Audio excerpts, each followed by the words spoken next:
mean value.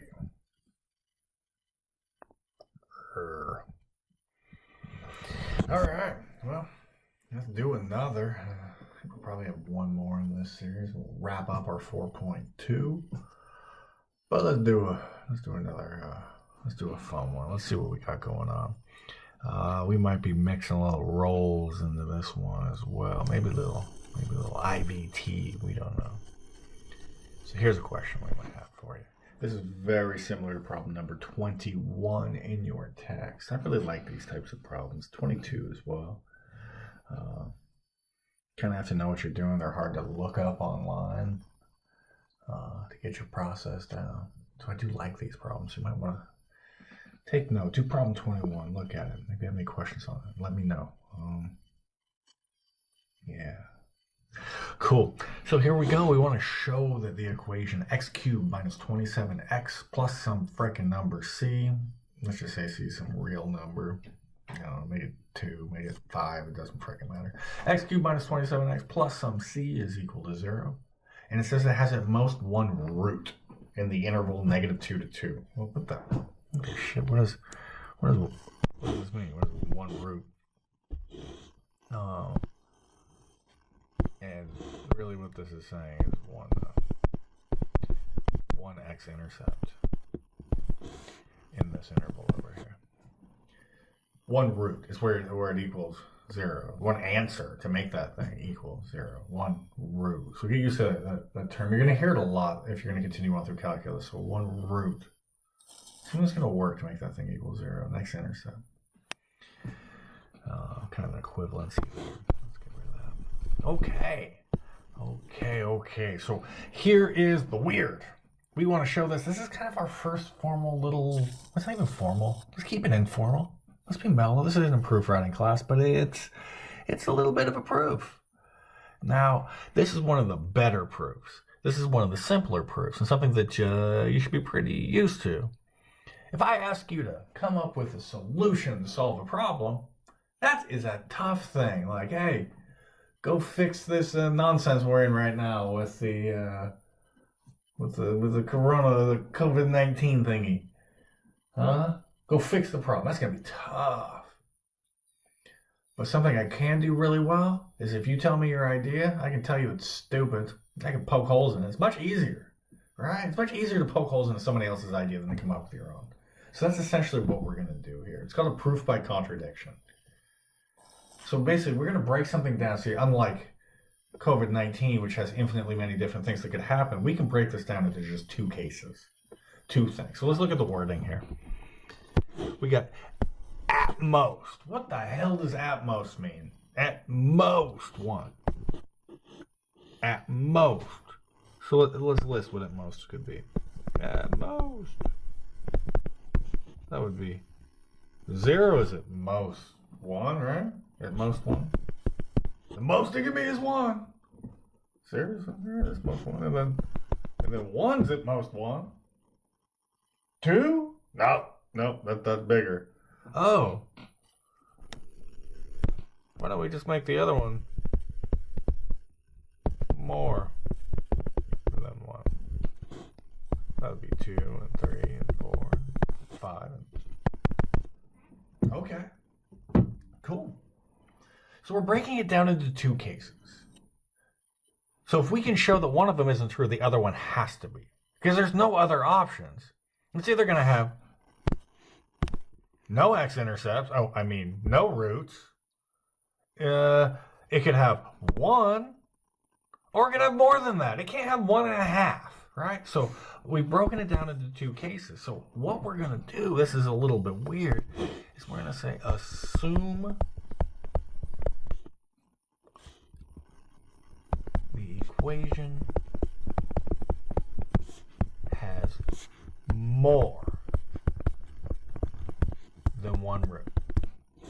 Okay, so we're going to make this little assumption, and we're going to assume so we can say that's bullshit, because we can prove that's not true. So as we zoom out, you see you got this little graph over here. So just to help us understand what the hell's going on here, how we're going to show that this is not true. So let's just do a couple of examples. Maybe it does this. So there's no intercept in there. You know what I mean? That would be no roots. That would be none. Nothing goes through. Okay.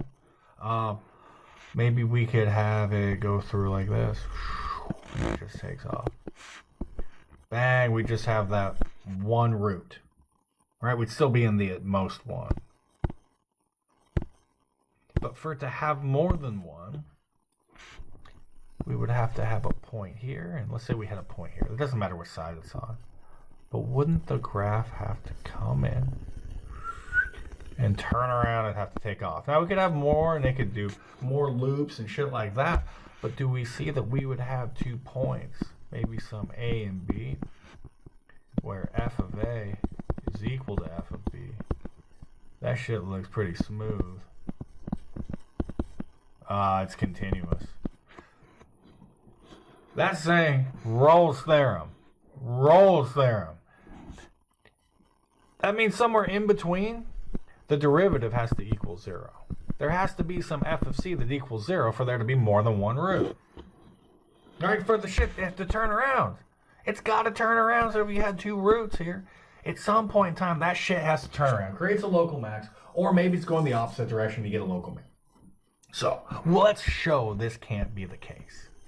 So we're going to take our original equation, our x cubed minus 27x plus c, and let's take a derivative on this.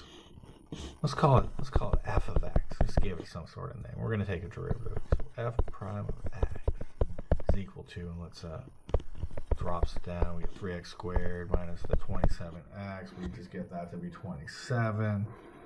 And that's just a constant at the end. So when you take the derivative of a constant, gone. Sweet. So now we set this thing. We're like, well, let's set this thing equal to 0, because that's what we want to check for. Remember back here? We just want to check and see where in between our values, in between -2 and 2, right? For us to have those two, we got to have somewhere in between -2 and 2 for which the derivative equals 0. It's got to turn around, right? Well, wrong. Huh? We factor that out. We get x squared minus 9. We divide that thing out. We have x squared minus 9. I like the difference of squares. You don't forget that shit. You know what I mean? I know there's plus or minuses. So we say that x is equal to 3 or x is equal to -3. But shit, -3 is over here. 3 is over there. That means that shit does not turn around. This is what we call a contradiction. Oh, jeez. I wanted to make that bigger, a little bit bolder. Hold up.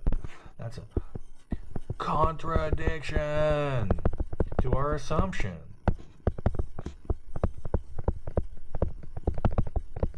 This assume ass out of you and me? Well, we assumed the wrong frickin' way, but we set it up in such a manner to where we could show that this more than one case is absolute frickin' nonsense. We broke it down to 2 cases. It's either one or the other. It's like frickin' politics tries to make you think that, right? They try to tell you got to be one side or the other. Well, that's bullshit. This case is true. This case is absolutely true that you need to be either one or the other. So we found out that it's not more than one. Therefore, we go bang, bang, bang, 3 dots. Therefore, the equation x cubed minus 27x plus c equals 0 has at most one root.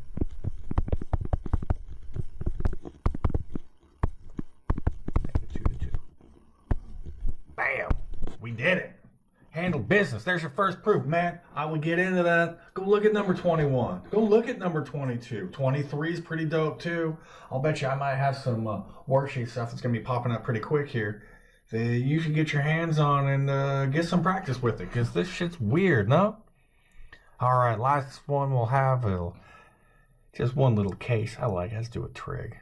Let's do it. You know I like it. So we'll bring that into the next one, and I will see you soon.